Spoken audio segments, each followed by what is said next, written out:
കോൺഗ്രസ് അധ്യക്ഷൻ രാഹുൽ ഗാന്ധിക്ക് കോടതി അലക്ഷ്യത്തിന് നോട്ടീസ്. റാഫേൽ ഇടപാടിൽ അഴിമതി സുപ്രീം കോടതി കണ്ടെത്തി എന്ന പരാമർശം നടത്തിയതിനെക്കുറിച്ച് രാഹുൽ ഗാന്ധിയുടെ വിശദീകരണം സുപ്രീം കോടതി ആരാഞ്ഞു. ഈ മാസം 22-നകം വിശദീകരണം നൽകണം. റാഫേൽ ഇടപാടിൽ അഴിമതി നടന്നിട്ടുണ്ട് എന്ന് പറഞ്ഞിട്ടില്ല എന്ന് കോടതി വ്യക്തമാക്കി. 3 രേഖകൾ പുനഃപരിശോധനാ ഹർജികൾക്കൊപ്പം പരിഗണിക്കണമോ എന്ന് മാത്രമാണ് കോടതി പരിശോധിച്ചതെന്ന് ചീഫ് ജസ്റ്റിസ് രഞ്ജൻ ഗൊഗോയ് വ്യക്തമാക്കി. കാവൽക്കാരൻ കള്ളനാണെന്ന രാഹുലിന്റെ പരാമർശത്തിനെതിരെയാണ് ഹർജി. BJP നേതാവ് മീനാക്ഷി ലേഖിയാണ് ക്രിമിനൽ കോടതിയലക്ഷ്യ നടപടി ആവശ്യപ്പെട്ട് ഹർജി നൽകിയിരിക്കുന്നത്. റഫാലിൽ ഹർജിക്കാർ സമർപ്പിച്ച രഹസ്യരേഖകൾ പുനഃപരിശോധനാ ഹർജികൾക്കൊപ്പം പരിഗണിക്കുമെന്ന്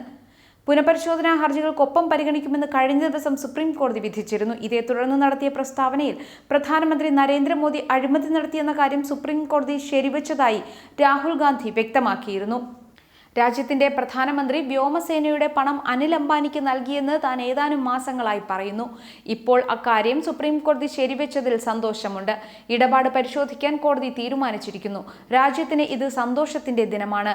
രാജ്യത്തിന്റെ ചൌക്കിദാർ മോഷണം നടത്തിയെന്ന കാര്യം കോടതി വ്യക്തമായി പറഞ്ഞിരിക്കുന്നു എന്നാണ് രാഹുൽ അന്ന് പരാമർശിച്ചത്. റഫേൽ കരാറിൽ കേന്ദ്ര സർക്കാരിന് ക്ലീൻ ചിറ്റ് നൽകിയ വിധിക്കെതിരെ സമർപ്പിച്ച റിവ്യൂ ഹർജിയിൽ പ്രതിരോധ മന്ത്രാലയത്തിൽ നിന്ന് മോഷ്ടിക്കപ്പെട്ട രേഖകളും പരിശോധിക്കാമെന്ന സുപ്രീം കോടതിയുടെ ഉത്തരവിൽ കോൺഗ്രസ് അധ്യക്ഷൻ രാഹുൽ ഗാന്ധി മോദിയെ കടന്നാക്രമിച്ചിരുന്നു. റഫേലിൽ അഴിമതി നടത്തിയ പ്രധാനമന്ത്രി നരേന്ദ്രമോദി കള്ളനാണെന്ന് സുപ്രീം കോടതിക്കും ബോധ്യമായെന്ന് രാഹുൽ ആരോപിച്ചിരുന്നു. റഫേൽ ഇടപാടിൽ തനിക്ക് സുപ്രീം കോടതി ക്ലീൻ ചിറ്റ് നൽകി എന്നാണ് പ്രധാനമന്ത്രി അവകാശപ്പെട്ടിരുന്നത്. എന്നാൽ ഇപ്പോൾ സുപ്രീം കോടതി വ്യക്തമാക്കിയിരിക്കുന്നു. റഫാൽ ഇടപാടിൽ അന്വേഷണം ആരംഭിച്ചിരിക്കുന്നുവെന്നും രാഹുൽ പറഞ്ഞു. അമേഠി മണ്ഡലത്തിൽ മത്സരിക്കുന്നതിനുള്ള നാമനിർദ്ദേശ പത്രിക സമർപ്പിച്ചതിനു ശേഷം മാധ്യമപ്രവർത്തകരോട് സംസാരിക്കവെയായിരുന്നു രാഹുലിന്റെ പ്രതികരണം. റഫാൽ ഇടപാടിൽ അഴിമതി നടന്നുവെന്നും പ്രധാനമന്ത്രി അനിൽ അംബാനിക്ക് 30,000 കോടി നൽകിയെന്നും സുപ്രീം കോടതി അംഗീകരിച്ചിരിക്കുന്നു. റഫേലുമായി ബന്ധപ്പെട്ട് മോദിയെ സംവാദത്തിനും രാഹുൽ വെല്ലുവിളിച്ചിരുന്നു. പ്രിയ പ്രധാനമന്ത്രി, അഴിമതിയെക്കുറിച്ച് എന്നോട് സംവാദത്തിൽ ഏർപ്പെടാൻ താങ്കൾക്ക് ഭീതിയുണ്ടോ എന്നും അദ്ദേഹം ചോദിച്ചിരുന്നു. സുപ്രീം കോടതിക്ക് നന്ദി പറയുന്നതായും കോടതി നീതി നടപ്പാക്കിയെന്നും അദ്ദേഹം കൂട്ടിച്ചേർത്തു.